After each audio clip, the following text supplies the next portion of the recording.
Hey guys, welcome back to our channel that is mister and missus Pankha. तो guys, आज का ये कोई व्लॉग नहीं है, कोई ऐसी वीडियो नहीं है।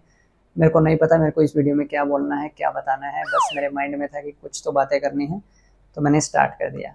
आज का जो टॉपिक रहेगा, जो बातें रहेंगी, आपको पता है कि हरियाणा में इलेक्शन थे। 5 तारीख को वोटिंग हुई थी, 8 तारीख को रिजल्ट आया था। जब से वोटिंग हुई थी या वोटिंग से पहले से लेके वोटिंग होने तक और वोटिंग के बाद, इवन रिजल्ट आने से पहले तक, रिजल्ट वाले दिन तक सबको ये लग रहा था कि कांग्रेस का पूर्ण बहुमत आएगा, कांग्रेस सरकार बनाएगी। हर किसी की जबान पे बस यही था कि अब की बार तो कांग्रेस की सरकार आएगी और बीजेपी पूरी तरह से हार जाएगी। लेकिन जब रिजल्ट आया तो कुछ और ही था और इसका बिल्कुल उल्टा था। कांग्रेस हार रही थी, बीजेपी पूर्ण बहुमत से आई है, जिसका किसी को यकीन नहीं हो रहा था। अब यहाँ पे क्वेश्चन आता है कि क्या मतलब लोग झूठ बोल रहे थे? तो या तो एग्जिट पोल जो रिजल्ट था एग्जिट पोल में बता रहे थे वो गलत है, या फिर लोग जो बोल रहे थे कि मैंने तो कांग्रेस को वोट दिया, मैंने कांग्रेस को वोट दिया, या वो झूठ बोल रहे हैं, या फिर जो लोग कह रहे हैं कि ईवीएम में कुछ गड़बड़ है, वो हो सकता है। मतलब आपको क्या लगता है? अगर ईवीएम में गड़बड़ होती तो हर जगह कुछ ना कुछ निकल के आता, क्योंकि जो काउंटिंग है, नंबर ऑफ काउंटिंग है, वो बिल्कुल सही है कि टोटल इतनी पोलिंग हुई थी और उतना ही उसमें काउंट दिखा रहा है। अभी न्यूज में कुछ आ रहा है कि कुछ ईवीएम की बैटरी 60% थी, किसी की बैटरी 99% थी या 90% थी। तो इसका क्या रीजन था? एग्जिट पोल गलत थे, या लोगों के जो मतलब बोल कुछ रहे थे, कर कुछ रहे थे, नीचे नीचे उसने वोटिंग किसी और को दिया, या फिर क्या रीजन है, उसको हम बाद में डिस्कस करेंगे। मेरा जो मेन पॉइंट है, चलो बीजेपी छोड़ो, कांग्रेस छोड़ो, मैंने फेसबुक पे भी पोस्ट डाला था कि अब की बार निर्दलीय लोग काफ़ी उठे हुए हैं और काफ़ी अच्छे अच्छे इंसान उठे हुए हैं जो मतलब समाज सेवा करते हैं, जिनका नाम है, जिनकी फॉलोइंग अच्छी है, जैसे कि हर्ष चिक्कारा, नवीन गोयल, कुमुदनी राकेश दौलताबाद। तो आप देखेंगे हर्ष चिक्कारा मतलब समाज सेवा करते हैं, काफ़ी नाम है, और जिस एरिया में वो मतलब रहते हैं, जहाँ पे उनका उठना बैठना है, लोगों से संपर्क है, और उनकी रैलियों में भी काफ़ी भीड़ थी। सबको लग रहा था कि मतलब वो जीत जाएंगे, जीतेंगे नहीं तो एटलीस्ट कुछ वोटों से हारेंगे। अगर मतलब बीजेपी का जादू है या मोदी का जादू है, कुछ भी आप लगा लो, तो ये लग रहा था कि जीतेंगे नहीं तो टक्कर पूरी है, या तो कांग्रेस का जीतेगा या बीजेपी का या फिर हर्ष चिक्कारा, इन तीनों की टक्कर रहेगी। लेकिन हर्ष चिक्कारा मतलब रेस में ही नहीं था। तो यहाँ पे मतलब ऐसा लग रहा है कि लोगों को जो काम करने वाले लोग हैं वो पसंद ही नहीं है, वो उनको वोट ही नहीं देना चाहते। काम से नाम बड़ा है, यानी कि लोगों ने बीजेपी के नाम पे वोट दिया है, ना कि कैंडिडेट कौन उठा है, वो क्या करता है, किसको वोट देना है, उसको वोट नहीं दिया है।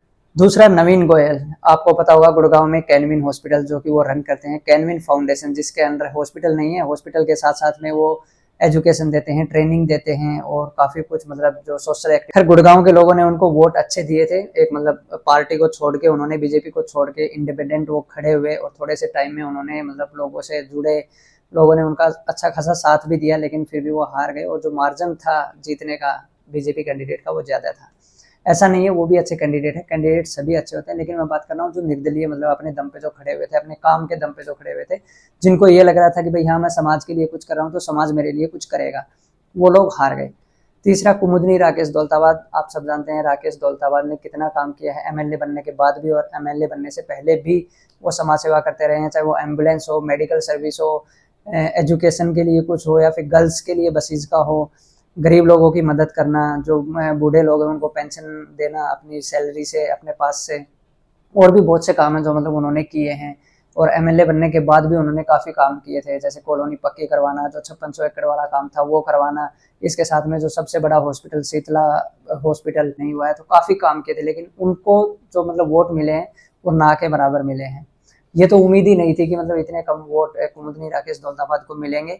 ऐसा लग रहा था कि यहाँ पे मतलब न्यूज में भी हर जगह पे ये बताया जा रहा था कि त्रिकोणीय टक्कर है, तीनों की अच्छी टक्कर है, बीजेपी, कांग्रेस और कुमुदनी राकेश दौलताबाद। लेकिन यहाँ पे जो मतलब बीजेपी का आप वोटिंग देखेंगे तो वो मतलब अनबिलीवेबल है कि इतने ज्यादा वोट कैसे।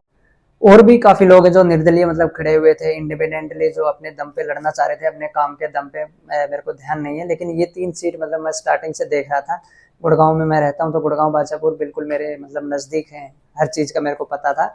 और ऐसा लग रहा था कि मतलब मैंने जैसा कि बताया फेसबुक पे पोस्ट डाला था, इनमें से कम 2 सीट तो आनी चाहिए थी, लेकिन एक भी सीट नहीं आई। तो इसका क्या कारण हो सकता है? लोग इतने तो बीजेपी से खुश नहीं है कि मतलब बीजेपी को ही सबने वोट दिया है। बादशाहपुर में तो मतलब जो बीजेपी कैंडिडेट हैं राहुल नरवीर, उनको 1 लाख प्लस कुछ वोट मिले हैं, और जो मतलब मार्जिन है उनका वो 40-50 हज़ार से ज़्यादा है जीतने का। इतने वोट कैसे मतलब बीजेपी को गए। चलो मान लिया कि जो शहरी लोग हैं, जो मतलब एजुकेटेड है, सोसाइटी में रहते हैं, वो कैंडिडेट को नहीं देखते। ये लाइव एग्जाम्पल है, मैंने खुद देखा है। जब वोटिंग करने गए थे तो ऐसे ही पूछा कि भाई किसका वोट डालोगे, बीजेपी का। पूछ लिया बीजेपी से कौन करें, कोई भी हो, हमें तो बीजेपी को वोट देना है। उनको मतलब नहीं है कि कैंडिडेट कौन है, सिर्फ वो बीजेपी को वोट देते हैं। ऐसा नहीं होना चाहिए, क्योंकि ये लोकसभा का इलेक्शन नहीं है कि आपको पीएम चुनना है। आपको यहाँ पे अपना एमएलए चुनना है, जो आपके बीच में रहेगा, आपके क्षेत्र का काम करेगा। लेकिन लोगों ने यहाँ पे पता नहीं क्या सोच के ही वोटिंग की है। चलो शहर में रहने वाले लोगों का मानते हैं, लेकिन चलो शहरी लोगों को छोड़ के भी अगर देखा जाए तो ग्रामीण एरिया भी काफ़ी है हरियाणा में, फिर भी मतलब बीजेपी जीती है, कांग्रेस हारी है। इसका क्या कारण है, कुछ समझ नहीं आ रहा है। आपको क्या लगता है? तो जो मैंने ये बात किया, निर्दलीय जो कैंडिडेट खड़े हुए थे, इनके बारे में मेरे को बस यही लग रहा था कि लोगों ने काम के नाम पे वोट नहीं दिया है। अगर काम के नाम पे वोट देते, चलो जीतना हारना एक अलग चीज़ है, लेकिन इतने कम वोट तो नहीं आते। मतलब आप देखेंगे इन लोगों की रैलियों में कितने लोग जाते थे, कितने लोग मतलब सोशल मीडिया पे इनके लिए कैंपिंग कर रहे थे। पेड कैंपिंग भी नहीं है, ऐसा नहीं है कि पेड कैंपिंग अलग ही दिख जाता है। आप छोटे छोटे अकाउंट पे पोस्ट डाल रहे थे, नवीन गोयल की, कुमुदनी राकेश दौलताबाद की, हर्ष चिक्कारा की, लेकिन इनकी जो वोटिंग आई है, हर्ष चिक्कारा की तो मतलब 15,000 समथिंग आई है, कुमुदनी की 30,000, ऐसे ही नवीन गोयल की भी ज़्यादा नहीं आई है, वो सेकंड नंबर पे थे। बट फिर भी मतलब लोगों ने काम को देख के जो वोटिंग की है वो बहुत कम की है, और जो बीजेपी को वोट गए हैं वो बहुत ज़्यादा गए हैं। ये तो मैं बात कर रहा हूँ निर्दलीय लोगों की। अभी यहाँ पे अब मेन इशू आ रहा है कि कांग्रेस इतना ओवर कॉन्फिडेंट थी कि वहाँ पे लड़ाई मतलब सीएम बनने की चल रही थी कि सीएम कौन बनेगा, हुड्डा बनेंगे या कुमारी शैलजा बनेगी या सुरजेवाला बनेगा। वहाँ पे यहाँ तक कि मतलब वो लोग सोच रहे थे, और यहाँ पे रिजल्ट कुछ और ही आया, तो लोगों को एकदम से विश्वास नहीं हुआ। और वैसे भी मैंने जैसे बताया कि आप किसी से भी पूछोगे वोट किसका दिया, कांग्रेस का दिया, वोट किसका दिया, कांग्रेस का दिया। आप पता नहीं लोग मुंह पे झूठ बोल रहे हैं और वोटिंग किसी और को दे रहे हैं, या क्या है, कुछ समझ नहीं आ रहा। क्योंकि टक्कर तो अब की बार कांग्रेस और बीजेपी की थी। बाकी जितनी भी छोटी पार्टी हैं या फिर जो लोकल पार्टी हैं, जेजेपी, आईएनएलडी या अदर, उनका तो हमें पहले ही पता था कि ज्यादा कुछ नहीं आएगा, 1-2 सीट आएंगी। तो अब तो रिजल्ट आ गया, बीजेपी की सरकार भी बन रही है, ये चीजें बाद में। लेकिन जो कांग्रेस की हार का कारण मेरे को लग रहा है, मतलब किस वजह से कांग्रेस आ रही है, उसमें सबसे बड़ा कारण तो यही है कि कांग्रेस 2 हिस्सों में बटी हुई थी। एक तो हुड्डा वाली कांग्रेस है, एक बाकी जो लोगों की कांग्रेस है वो। और लोगों को यही बुरा लग रहा था कि हर जगह पे मतलब हुड्डा खुद को सीएम बना रहे हैं, कुमारी शैलजा हैं या सुरजेवाला हैं या बाकी और भी जो कांग्रेस के हाई लेवल के जो लोग हैं, उन लोगों को इतनी तवज्जो नहीं दी जा रही है, जिसकी वजह से हमारे तोसाम एरिया में भी आपने देखा होगा किरण चौधरी ने पार्टी को छोड़ के बीजेपी ज्वाइन की।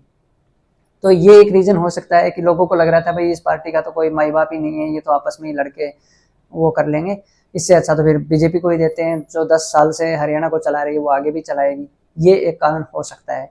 दूसरा, लोगों के मन में ये भ्रम फैला रखा था कि कांग्रेस अगर आएगी तो कांग्रेस मतलब जाट और नॉन जाट वाला गेम खेलेगी, कि जाटों के लिए ज्यादा काम होंगे, बाकी अदर कास्ट के लिए काम नहीं होंगे। हो सकता है कि लोगों ने इस वजह से भी वोटिंग बीजेपी को दी हो, और मतलब जाटों को छोड़ के जितने भी लोग हैं, जितने भी कास्ट हैं, सब ने बीजेपी को सपोर्ट किया हो।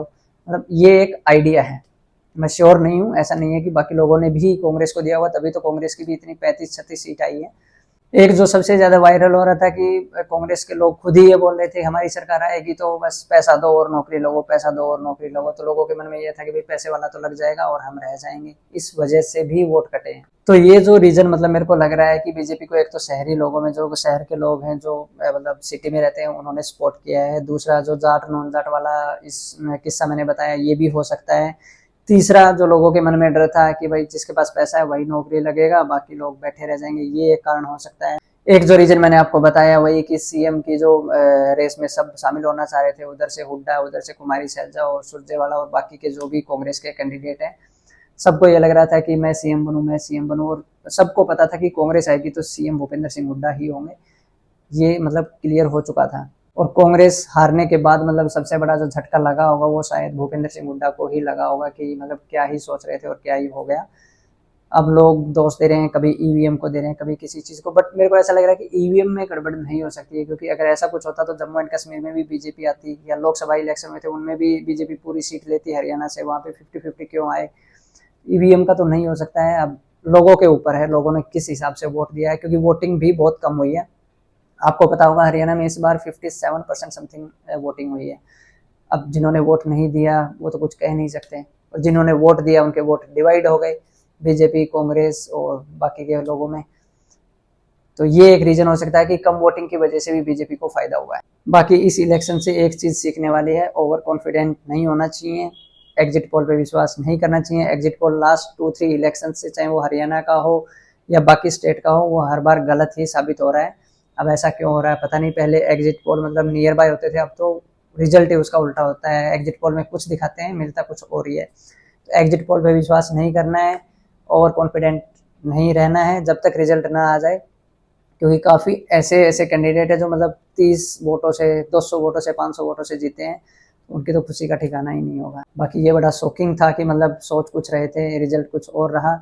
सबसे बड़ी दुख की बात कि हरियाणा की जो लोकल पार्टीज थी सब धीरे धीरे खत्म हो रही हैं। पहले हवीपा गई, उसके बाद में हजका गई, उसके बाद INLD एक अच्छी पार्टी थी, वो भी अब खत्म होती जा रही है। JJP खुद ही खत्म हो गई, कोई और पार्टी लोकल बची ही नहीं। जो लोकल यहाँ के लीडर्स थे वो भी कम होते जा रहे हैं। जितने भी मतलब देवीलाल, भजनलाल, बंसीलाल के जो घर परिवार से जो आते थे, CM फेसिस, जो CM का फेस रहते थे, वो भी अब खत्म होता जा रहा है सब कुछ। पता नहीं, अभी अलग ही तरह की मतलब पॉलिटिक्स है, और एक हद तक सही भी है, एक हद तक मतलब गलत भी कह सकते हैं। आपका क्या इसमें ओपिनियन है आप बता सकते हैं। जो मेरे मन में था इस इलेक्शन से रिलेटेड, रिजल्ट से रिलेटेड, वो मैंने आप लोगों के साथ शेयर किया।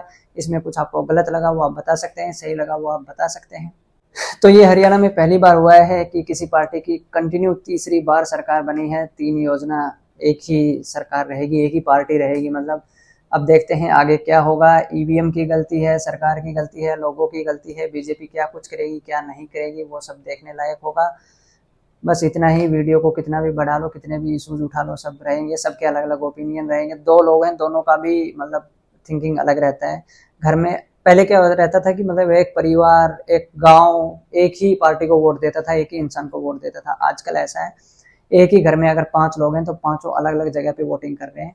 कोई कांग्रेस को दे रहा है, कोई बीजेपी को, कोई निर्दलीय को, कोई किसी अपने किसी को मतलब थर्ड पर्सन को। तो सबका अपना है ये, मतलब वोट देने का अधिकार सबका होता है, कोई कहीं भी दे सकता है। लोग नोटा पे भी दबा के आए हैं, आप में से भी कुछ लोग दबा के आए होंगे। बाकी आज की इस वीडियो में इतना ही। आपको कैसी लगी आप कमेंट करके जरूर बताएं। अगर आपको वीडियो अच्छी लगी तो लाइक करें, शेयर करें, चैनल को सब्सक्राइब करें। Bye, good night.